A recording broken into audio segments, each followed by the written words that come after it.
की समस्या है। मैं नीमका थाना से आता हूँ, जहाँ पानी की बहुत गहरी समस्या है। सिंचाई का पानी छोड़ दीजिए, पीने का पानी भी हमारे यहाँ उपलब्ध नहीं है।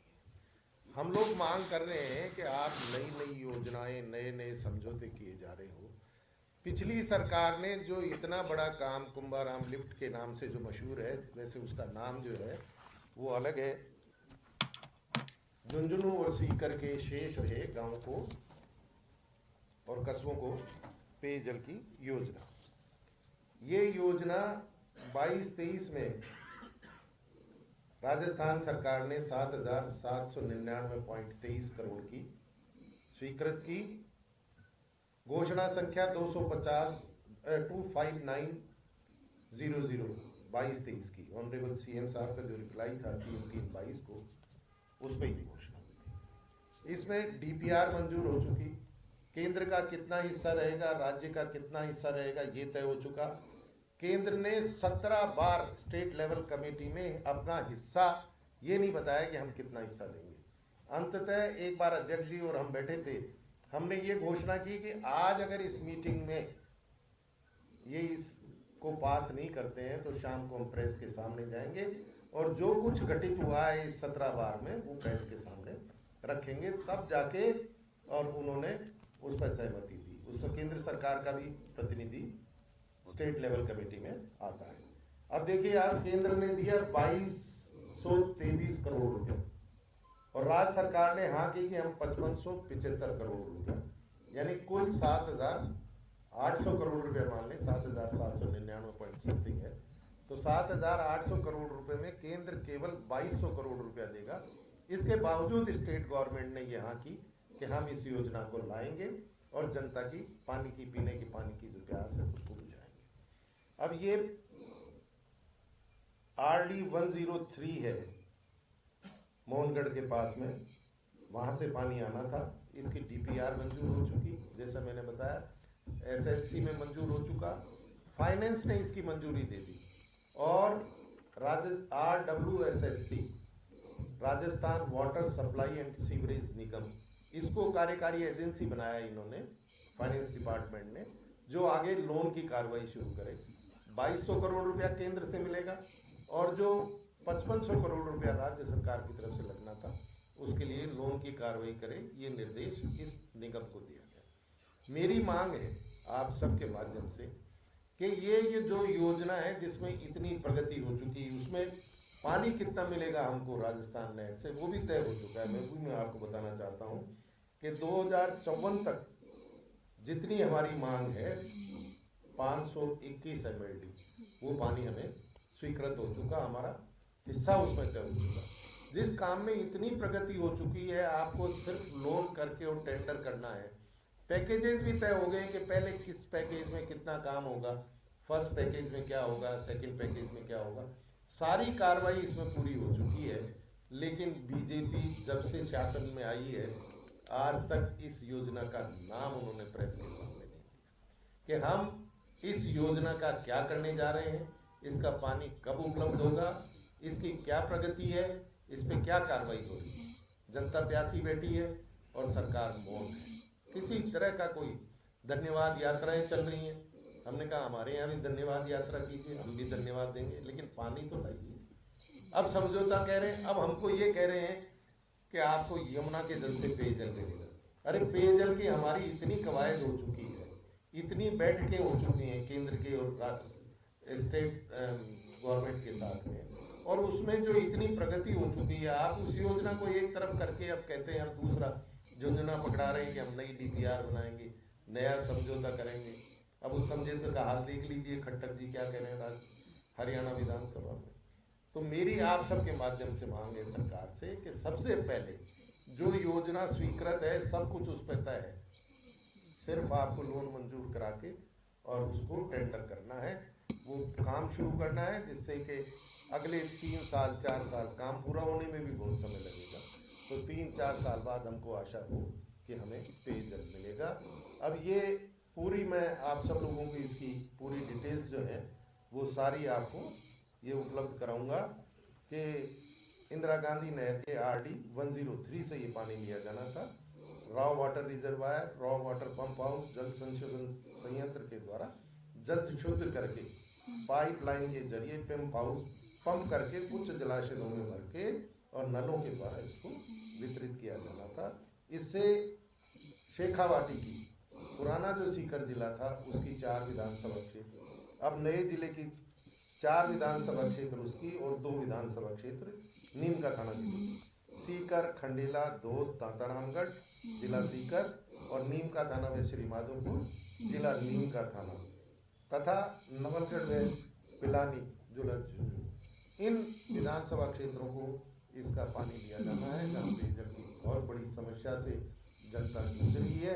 तो अतः मुख्यमंत्री जी और यहाँ के हमारे जल संसाधन मंत्री और केंद्र के जल संसाधन मंत्री कम से कम अपना मौन तोड़ें और ये बताएं कि कुंभाराम परियोजना का क्या भविष्य है, आप इसे कब तक लागू करोगे और हमें पेयजल इस योजना से मिलेगा या यमुना से मिलेगा। यमुना का तो सपना सा है जो आप सब देख रहे हैं कि सपना एक ही भाषण में खट्टर साहब ने तोड़ दिया कि राजस्थान को। मैं देश के प्रधानमंत्री ने 2019 में जिस प्रकार से झूठ बोल करके पानी के मामले में 25 में से 25 सांसद ले लिए, फिर वही दूसरा प्रयास वो कर रहे हैं, दोबारा झूठ बोल के सरकार बनाना चाहते हैं। मैं आपको इसके माध्यम से सुनाना चाहता हूँ, नहीं सॉरी, वो सरकार की तरफ से चूरू के विकास के लिए, आप सभी के जीवन को आसान बनाने के लिए अनेक कदम उठाए गए। वसुंधरा जी की सरकार के समय यमुना का पानी चूरू के अनेक इलाकों तक पहुंचा और अगर यहाँ की सरकार ने गंभीरता दिखाई तो बाकी जगहों तक भी जल्द ही यमुना का पानी पहुंच जाएगा। ये मोदी जी की 2019 फरवरी में बात है। तो आप बताइए कि खुद कोर्ट में जाने के बावजूद, कोर्ट के बार बार फटकार के बावजूद वो काम नहीं कर रहे हैं। एक बात, जो नया समझौता बता रहे हैं उससे पानी 1% भी नहीं मिलेगा। 2 बात, जो हरियाणा तय नहीं कर सकता पानी कितना मिलेगा वो तय करके धमकी दे रहा है कि हम पानी नहीं देंगे विधानसभा में। 3 बात, और चौथी बात, जो काम पूरा हो गया केवल टेंडर प्रक्रिया करनी है और कोई मामला नहीं है कि 5,000 करोड़ में जितना लोन लेना है या मान लीजिए राज्य सरकार खुद भी दे दे, तो उस काम को पूरा हो चुका, उसको पानी लाने के लिए करने के बजाय एक नया होर्डिंग का दौर चल गया, भ्रमित करने का दौर चल गया और पूरे राजस्थान के इलाकों के साथ में ये जो कुठाराघात कर रहे हैं, इधर ये जो 22 जिले बता रहे हैं ना, ये इसी तरीके से बता रहे हैं कि ये 13 जिले ये हो गए, 2-3 जिले बढ़ गए, हमने जो जिले बना दिए, फिर ये यमुना वाली ये बातें चला रहे हैं। तो ये केवल कागज खेल रहे हैं, गुप्त में खेल रहे हैं और अपनी वोटों की फसल काटना चाहते हैं। इसलिए इनकी सच्चाई लाने के लिए हमने ये प्रयास किया है। अगर इसका कोई रिबिटल, कोई जवाब उनकी तरफ से आएगा तो फिर हम तथ्यों के साथ में आपके पास में आएंगे। जो तथ्य अगर हमारे गलत हों तो हमें आप बताएं, और नहीं तो उनको पूछें कि आप बताइए कि वास्तविकता क्या है, ये आप किस तरीके से लोगों को गुमराह करके वोट लेना चाहते हो, ये बात मैं कहना चाहता हूँ। अब इस विषय के ऊपर अगर आपके किसी भी व्यक्ति का, किसी भी माननीय पत्रकार बंधुओं का कोई सवाल हो तो आप कर सकते हैं। जी जी जी,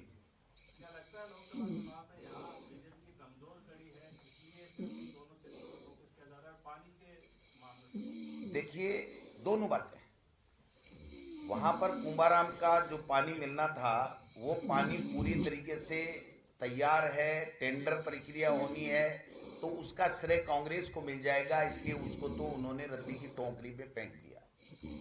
और हरियाणा सरकार से जो समझौता किया वो पानी का समझौता है ही नहीं, केवल पाइपलाइन का है। और पाइपलाइन का तब है, ये अगर होता कि साहब वो जो 1900 क्यूसेक पानी हमको मिलना, 19,000 क्यूसेक, वो अगर उस समझौते में लिखा हुआ है तो हम मान जाएंगे कि इन्होंने कोई प्रयास किया। इन्होंने केवल पाइपलाइन बिछाने का किया है।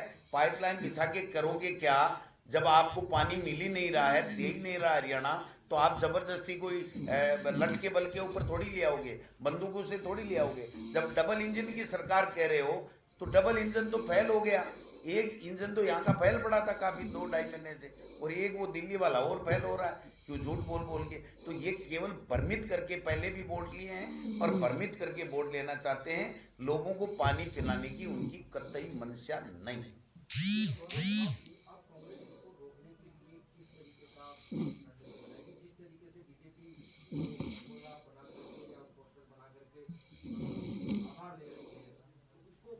ये शुरुआत हमने आपके माध्यम से की है। अब तमाम जिलों में हम प्रेस वार्ता भी करेंगे, लोगों के बीच में जाएंगे, जन जागरण अभियान भी चलाएंगे, बूथ लेवल तक जाएंगे, ब्लॉक लेवल पे जाएंगे, सब जगह जा जाके इनकी सच्चाई बताएंगे कि ये झूठे लोग हैं, ये बेईमान लोग हैं, केवल वोटों को लूटना जानते हैं, इनका काम करने की कोई मंशा नहीं है। और आज 90 दिन हो गए हों, आपने सरकार का नमूने तो देख ही लिए होंगे, जितनी सूची आ रही है उतनी 10 दिन बाद में संशोधन, उन्हीं की संशोधन सूची नावों की भी आ रही है, तो नाम ही सही नहीं लिख सकते, वो क्या प्रदेश को पानी पिलाएंगे, ये मैं कहना चाहता हूँ।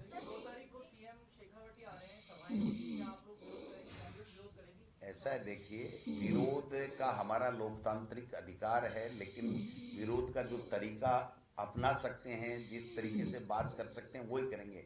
हम इन जैसे नहीं हैं कि हमारा मुख्यमंत्री जाए और हम इस तरीके से हो अल्लाह करें, ये हमारा वो नहीं रहता है कांग्रेस का।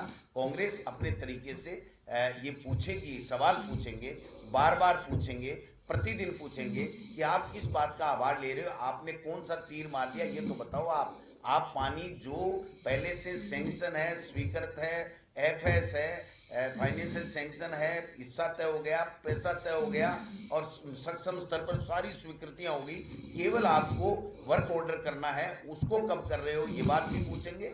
और हरियाणा के मुख्यमंत्री ने कहा उसकी सच्चाई क्या है, वो बात भी हम पूछेंगे।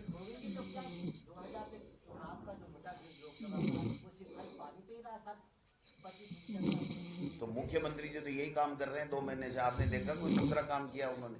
वो तो पहले तो आभार यात्रा 13 जिलों में उधर निकाल रहे थे, अब इधर शेखावाटी की तरफ जा रहे हैं।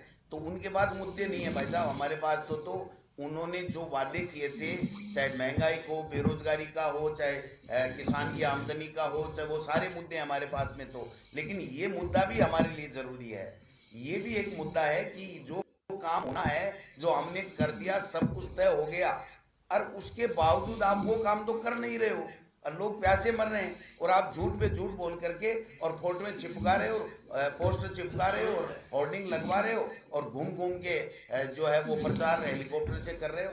ये कोई बात थोड़ी होती है। ये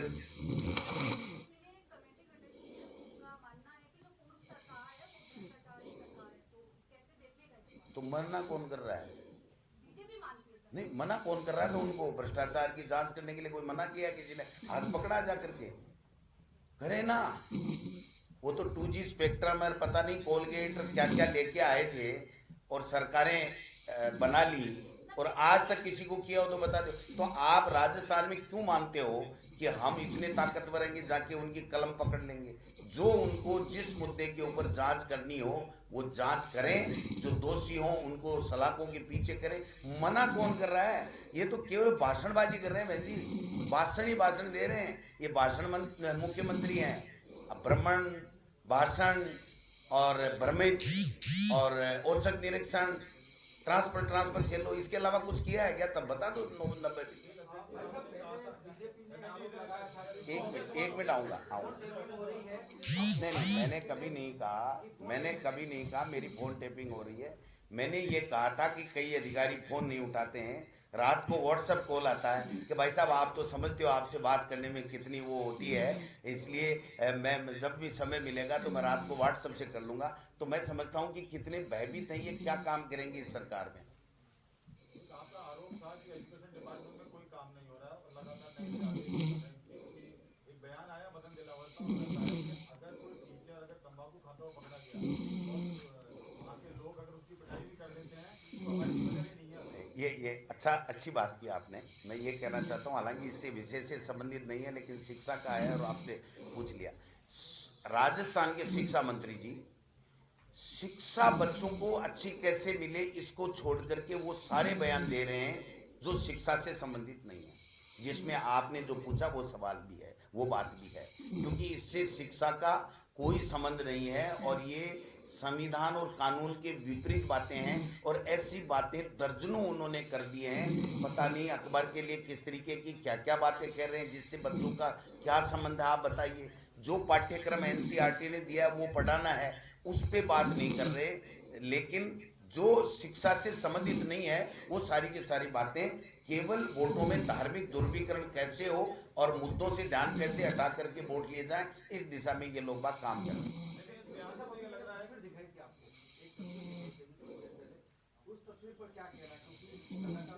कौन सी हाई टेंशन लाइन जा रही है और उसके बीच में से हाईवे बना दिया है। वो हाईवे जो बना दिया ना, पोल के नीचे से तो बनाया टूट और गया और उसका उद्घाटन प्रधानमंत्री जी ने नितिन गडकरी जी को करने नहीं दिया। तो ये तो बहुत बातें हैं भैया। ये आज का जो विषय है वो यमुना का पानी है और हाँ, यमुना का पानी कौन सी जिले में आ गया था? हाँ, प्रधानमंत्री जी ने जो कहा है, यशवर्धन जी कह रहे हैं कि चूरू में पानी आ चुका है, तो वो यमुना का पानी कौन से जिले, कौन से गांव में, कौन से घर में पहुंचा, वो थोड़ा सा एक बार आप किसी न किसी जल संसाधन मंत्री जी से या मुख्यमंत्री जी, हालांकि वो सक्षम नहीं है, प्रधानमंत्री जी का बात का जवाब देते हैं वो, ये इतनी बड़ी गलती करेंगे नहीं तो कुर्सी खिसक जाएगी, बट फिर भी प्रयास करना चाहिए कि वो बताएं कि आपके प्रधानमंत्री जी कहाँ के लिए कह रहे थे।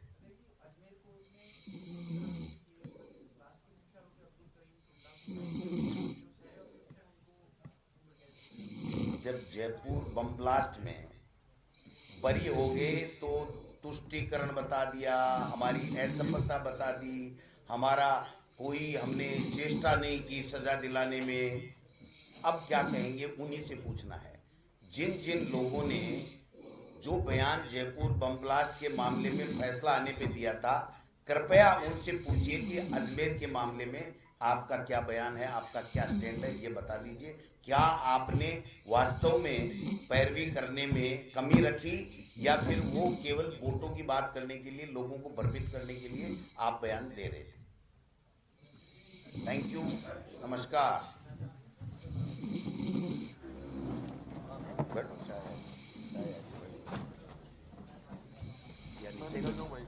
दे जाओ मेरे अब जो करना। ये बताइए, सुरेश मोदी जी जल संसाधन मंत्री जी ने बैठक बुला रखी है राजस्थान को लेकर के, पानी को लेकर के, जल भवन में, तो ये वहां पर जा रहे हैं